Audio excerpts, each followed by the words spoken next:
Boo boop ba doo be doo be doo be doo doo. It's the Bookworm Show. Today, I want to talk to you about a book that I've rediscovered called The War of the Worlds.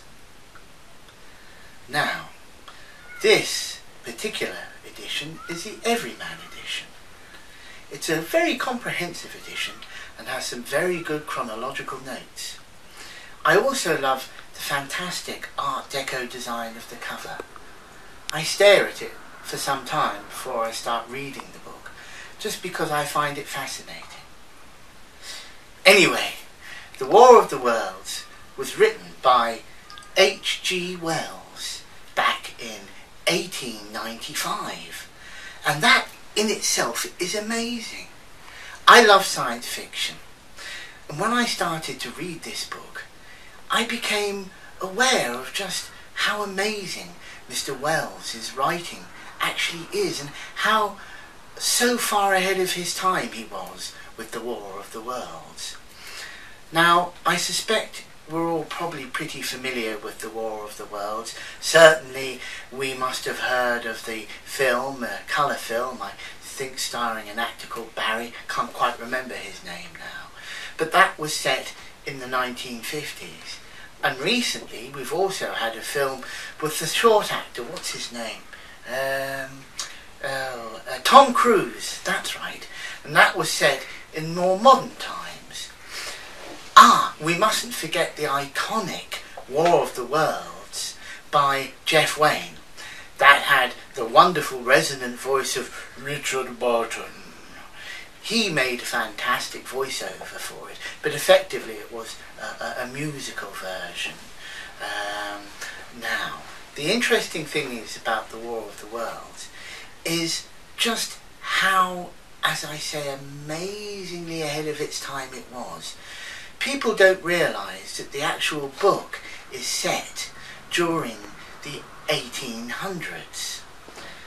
This is quite amazing because he has this wonderful vision and imagery of the Martians who have come to land on our planet. Now, the War of the Worlds was set in England, actually. It was set in and around Surrey, places like Epsom and Woking and Walton-on-Thames and Kingston and Weybridge, and it really is about the astonishment of how people's everyday lives have been affected by the coming of these Martians.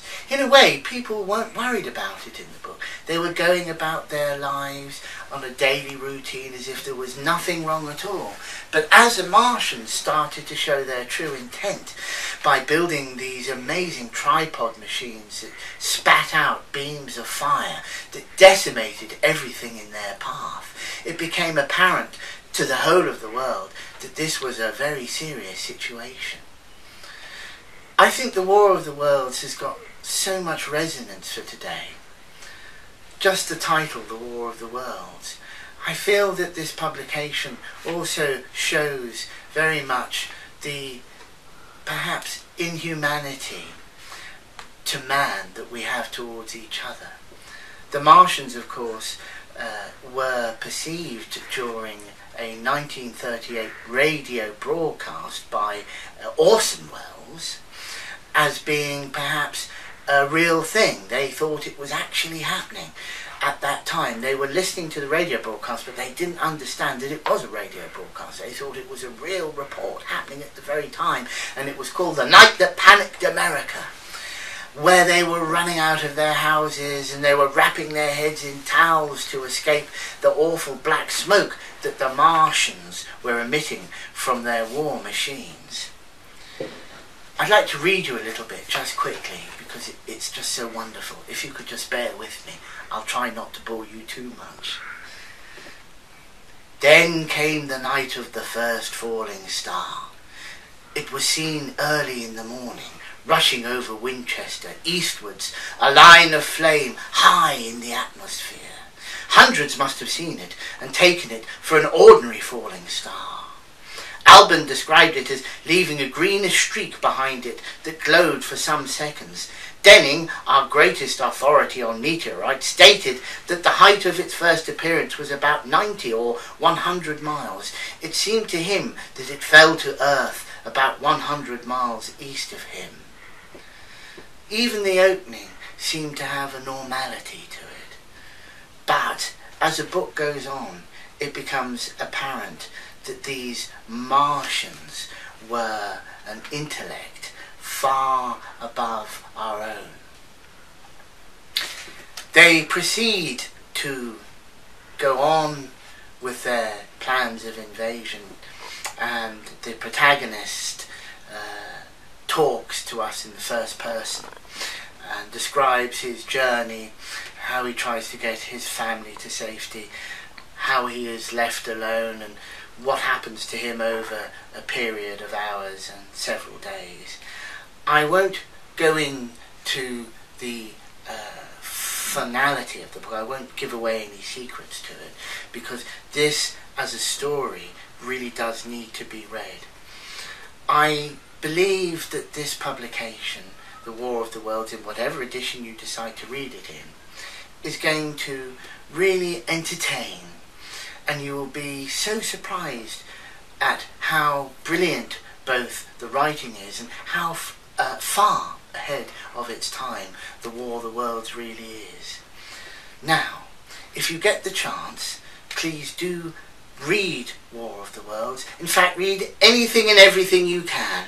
The art of reading is a dying art, and I'm here to bring back reading and to publicise how important it is to everybody out there, the world of reading. And I would like you all to really sit down and turn off the television and stop your busy lives and allow yourself the time to pick up a book and read it. Well, I've been the Bookworm. Thank you very much for listening to my ravings and rantings, and I would like to say cheers to you all out there in book-loving world. And if you would like to buy this book, or in fact if you would like to send me your books, I'd be delighted to read them and review them. So if you would like to do that, please just email me at the address below, and I will be delighted to do my best to review your books. Thank you and cheers.